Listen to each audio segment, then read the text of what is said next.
O presidente Jair Bolsonaro já deixou a Inglaterra. Ele foi até o país para participar do funeral da Rainha Elizabeth II. E durante a viagem também se encontrou com o rei Charles III. Direto de Londres, volta Mariana Jangiacomo, que acompanhou tudo isso de perto e vai nos dar agora outros detalhes. Mariana, o presidente segue, como você disse agora há pouco, rumo a Nova York, não é isso? Para participar da Assembleia Geral da ONU. Tem alguma outra informação?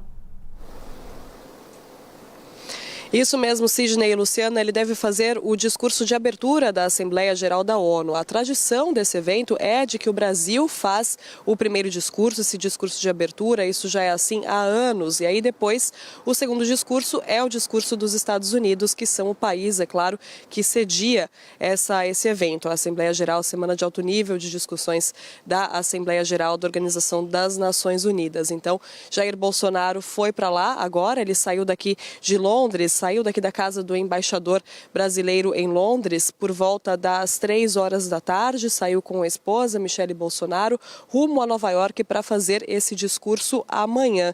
A agenda aqui do presidente foi uma agenda de apenas 2 dias, mas cheia de compromissos. Ontem ele participou da recepção no Palácio de Buckingham, que o rei Charles III proporcionou para os muitos chefes de Estado que estiveram aqui, que estão aqui ainda, na verdade, desde o final de semana. O Jair Bolsonaro também visitou o velório da Rainha Elizabeth II e assinou o livro de condolências. E hoje, além de ter participado do funeral na abadia de Westminster, participou de uma recepção oferecida pelo governo britânico. Agora, Sidney e Luciana, é claro que toda a presença desses chefes de Estado aqui em Londres demandou uma organização, uma operação de segurança sem precedentes. Foi o próprio prefeito de Londres que disse isso. Ele disse que organizar esses eventos relacionados à morte da rainha e a posse do novo rei foi como se Londres estivesse recebendo ao mesmo tempo a Maratona de Londres, Olimpíadas e casamentos reais, tudo ao mesmo tempo. Então, imagina só, é claro que foi um planejamento feito com muita antecedência. A própria rainha Elizabeth II chegou a concordar com alguns detalhes desse plano, então deixou já tudo certo para como seria esse período de transição. E hoje na cidade, claro, eu estou aqui desde a sexta-feira passada, então eu venho presenciando isso todos os dias, mas hoje especificamente a gente pode ter a dimensão de tudo isso. Eu e o repórter cinematográfico Alan Santos passamos uma boa parte do tempo aqui, em frente à residência do embaixador brasileiro em Londres, onde Jair Bolsonaro ficou hospedado, mas nós também andamos pela cidade e vimos todo esse reforço, não só de policiais, mas toda uma estrutura também de ambulâncias, de profissional médico, de profissionais de trânsito, ruas bloqueadas. Hoje é um feriado bancário aqui no Reino Unido, então muitos negócios estão fechados ou com horários de funcionamento reduzido e muita movimentação mesmo assim nas ruas por causa das pessoas que saíram para presenciar esse momento histórico pessoalmente. Então a gente segue aqui em Londres acompanhando agora a reta final desse período tão importante aqui para o país. De volta com vocês no estúdio. Muito bem, obrigado, Mariana, por suas informações. Mariana, que está na Inglaterra, nos dando dados sobre isso, falou e acompanhou um pouco essa cobertura do deslocamento do presidente Jair Bolsonaro, da primeira-dama, e nós vamos agora fazer um teletransporte aqui. Você está mais acostumado com o Gustavo Uribe, direto de Brasília, né? Mas hoje ele foi para São Paulo. Não sei se porque o presidente viajou, ele deu essa escapada, né? Daqui a pouco o presidente vai voltar e vai mandar ele voltar para Brasília. Vamos checar agora mesmo. Tudo bem, Uribe? Boa tarde. Boa tarde, Sidney, tudo bem? Depois eu volto para Brasília. Eu vim porque a Luciana me ofereceu um bolo essa tarde.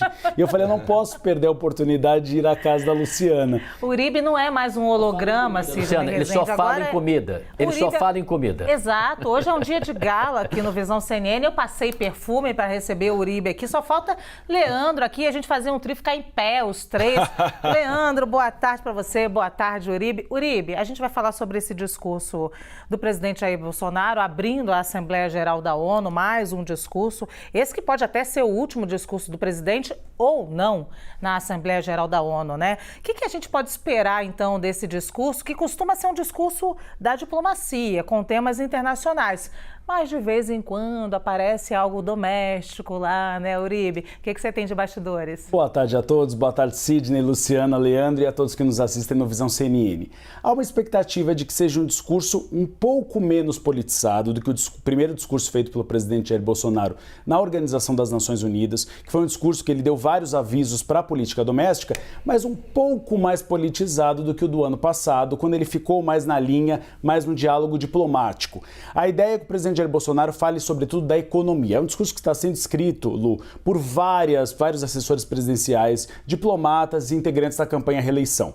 A ideia inicialmente é focar na inflação que tem caído, no preço dos combustíveis, fazer uma comparação com o cenário internacional, explicar que o Brasil acabou viabilizando o Auxílio Brasil para ajudar aquelas famílias que tiveram perda de renda depois da pandemia do coronavírus. Há uma expectativa que fale do crescimento do produto interno bruto, mas com recados internos. O discurso do comunismo é uma coisa que deve voltar. Lembrando, o Brasil nunca teve um regime comunista, é sempre importante lembrar, mas sempre essa dualidade que o presidente Jair Bolsonaro faz. E um outro ponto, críticas também em relação a países que governos petistas tiveram algum tipo de relação e fizeram empréstimos, como, por exemplo, Nicarágua e Venezuela. Então, é um discurso econômico para falar da política externa do Brasil, mas, ao mesmo tempo, dando recados internos. O formato final é do presidente Jair Bolsonaro sempre. Houve várias mãos para escrever o esboço, mas sempre no último dia ele dá um jeito de colocar o jeitinho dele e aí fazer o discurso da maneira Jair Bolsonaro de ser. Pois é, mas não tem improvisado não, Uribe. Eu vou chamar o Leandro Rezende agora. Leandro, quem é que já está de olho nesse discurso amanhã para entender quais recados serão dados, hein?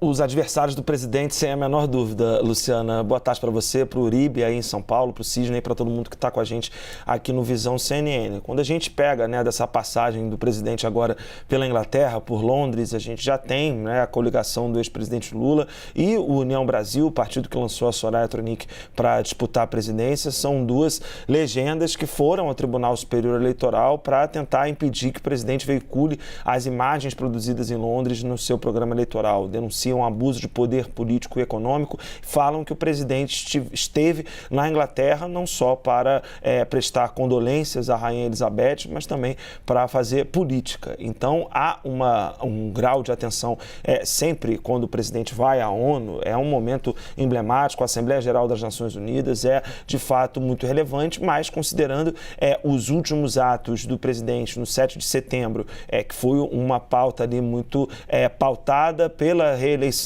não sobre o bicentenário da independência. E agora, um outro evento que demandou também uma certa institucionalidade, que não houve, o presidente amanhã na ONU seria uma régua normal do que a gente tem visto do presidente, ele amanhã também fazer um discurso muito mais voltado para a questão da sua reeleição. Tem dois temas que hoje, conversando com observadores, até da seara internacional, gente da política, medindo um pouco das expectativas para esse discurso, tem duas questões que elas aparecem em todos os momentos da fala do presidente Jair Bolsonaro quando ele fala sobre o seu governo. A pandemia e o que fazer com o Brasil no momento em que a pandemia está arrefecendo e está arrefecendo no mundo todo de uma maneira geral, com diferentes gradações, mas no Brasil a coisa de fato está arrefecendo, a pandemia de Covid, e o que será também depois da guerra na Ucrânia. Então, são dois temas que vão aparecer, há uma expectativa de que eles apareçam de alguma maneira transversal ali